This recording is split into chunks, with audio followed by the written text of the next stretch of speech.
Dosa di balik spray, azab perselingkuhan yang tak pernah padam. Perselingkuhan bagi sebagian orang hanyalah urusan cinta terlarang. Namun bagi Tuhan, itu adalah pengkhianatan terhadap janji, amanah, dan doa pasangan. Dosa ini jarang tercium manusia, tapi tidak pernah luput dari penglihatan langit.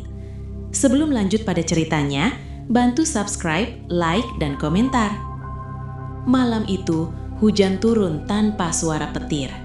Langit hitam seperti ditutup kain kafan, dan angin berembus pelan seolah membawa bisikan dari alam lain.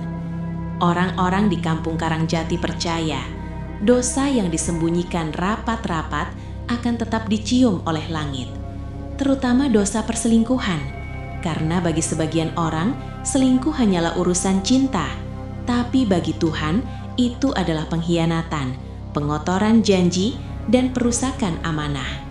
Dan malam ini kita akan mendengar kisah seseorang yang mengira dosanya terkubur rapi hingga azab itu datang, perlahan, kejam, dan tanpa ampun.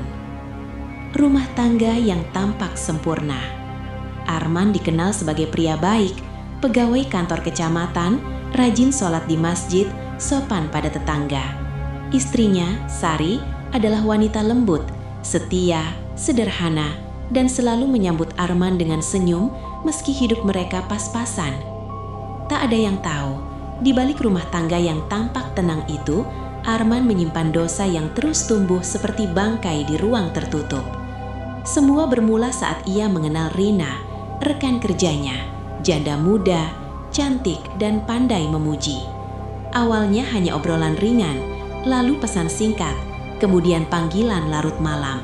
Hingga akhirnya mereka bertemu diam-diam di sebuah rumah kontrakan kosong di pinggir desa. Setiap kali pulang, Arman tetap sholat, tetap tersenyum, dan tetap berbohong. Ia merasa aman karena tak seorang pun tahu. Ia lupa satu hal, Allah Maha Melihat. Dosa yang mulai berbau. Sejak perselingkuhan itu, Arman mulai mengalami hal-hal aneh. Setiap malam, saat ia memejamkan mata, ia mencium bau busuk seperti darah dan tanah kuburan. Saat bangun, spray tempat tidurnya basah, bukan oleh keringat, tapi cairan lengket berwarna kecoklatan. Sari mengira suaminya sakit. "Mas, kamu kenapa akhir-akhir ini sering melamun?" tanyanya lembut. Arman hanya tersenyum kaku. Tapi gangguan tak berhenti. Di kantor, ia sering mendengar bisikan. "Janji siapa yang kamu hancurkan? Siapa yang kamu nodai?" Saat bercermin di toilet, bayangannya tak bergerak bersamaan dengannya. Matanya hitam legam, bibirnya seperti dijahit. Namun Arman tetap melanjutkan dosanya, karena nafsu lebih keras dari rasa takut. Doa orang terzolimi. Sari bukan wanita bodoh.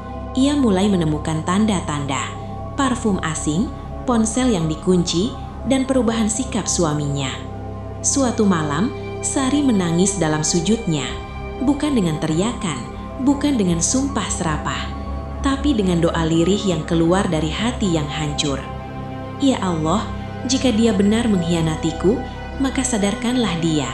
Tapi jika dia tetap dalam dosanya, maka jangan Engkau biarkan dia tenang dalam kebohongan."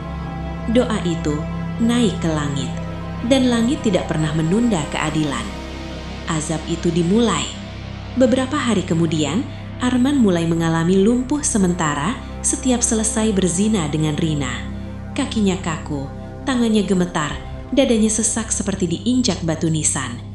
Suatu malam, saat ia tertidur di rumah kontrakan itu, ia terbangun melihat sosok hitam duduk di sudut kamar. Wajahnya rusak, tubuhnya berlumur darah, mulutnya terbuka lebar tanpa lidah. Makhluk itu berbisik, "Nikmatmu dibayar dengan siksa." Arman menjerit. Sejak malam itu, setiap kali ia mendengar azan, dadanya terasa terbakar. Saat mendengar ayat Al-Quran, telinganya berdarah. Ia mulai muntah belatung, kulitnya memar tanpa sebab.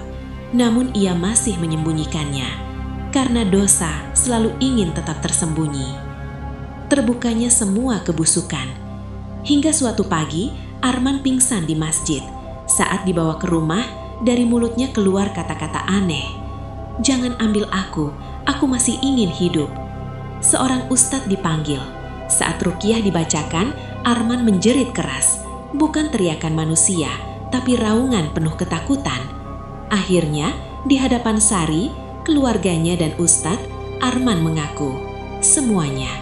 Perselingkuhan, kebohongan, dosa yang disembunyikan bertahun-tahun. Sari hanya menangis, bukan marah, bukan memaki. Tangisnya adalah luka yang paling menyakitkan bagi Arman. Akhir yang tak terhindarkan. Beberapa hari setelah pengakuan itu, Arman meninggal dunia. Wajahnya hitam kebiruan, mulutnya terbuka seolah menjerit. Yang paling mengerikan, saat dimandikan, air berubah keruh dan berbau busuk, dan dari tubuhnya keluar cairan hitam pekat seperti lumpur kuburan. Seorang tetua desa berkata pelan, "Bukan kita yang menghukumnya, tapi dosanya sendiri." Perselingkuhan bukan hanya tentang cinta terlarang, ia adalah pengkhianatan terhadap amanah, sumpah, dan doa pasangan. Dosa ini mungkin tampak nikmat di dunia, tapi azabnya bisa datang sebelum kematian. Jika hari ini kamu masih diberi waktu untuk berhenti, itu adalah rahmat, karena ketika azab sudah turun, tak ada tempat bersembunyi. Tidak semua azab turun dalam bentuk petir, tidak semua hukuman datang dalam bentuk kematian. Ada azab yang datang perlahan, masuk lewat mimpi, merayap ke tubuh, menggerogoti jiwa sedikit demi sedikit. Di sebuah desa kecil bernama Karangjati, orang-orang percaya satu hal. Dosa perselingkuhan tidak langsung membunuh, tapi membuat pelakunya hidup dalam kematian.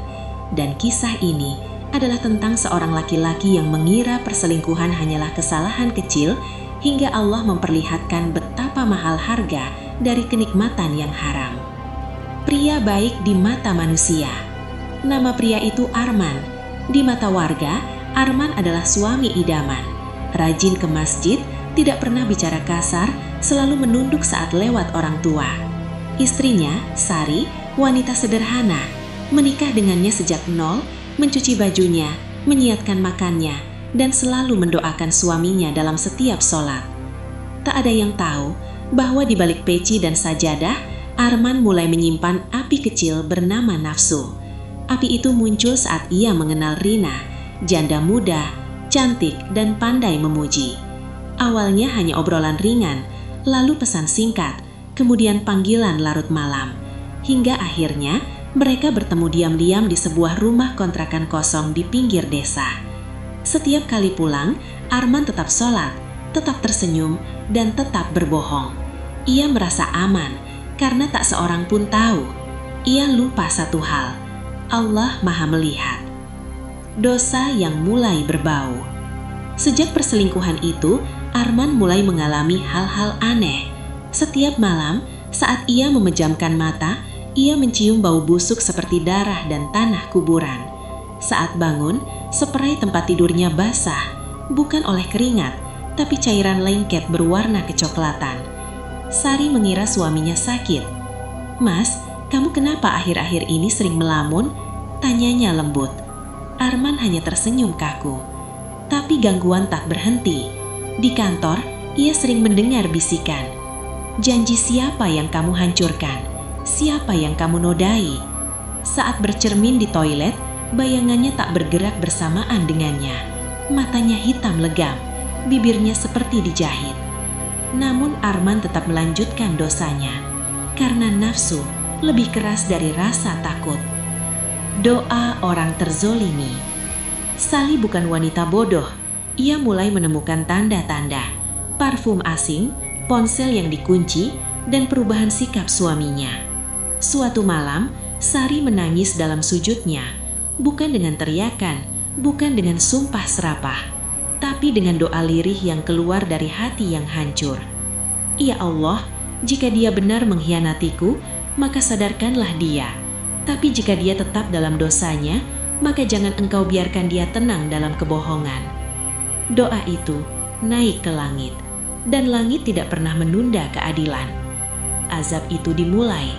Beberapa hari kemudian, Arman mulai mengalami lumpuh sementara setiap selesai berzina dengan Rina. Kakinya kaku, tangannya gemetar, dadanya sesak seperti diinjak batu nisan.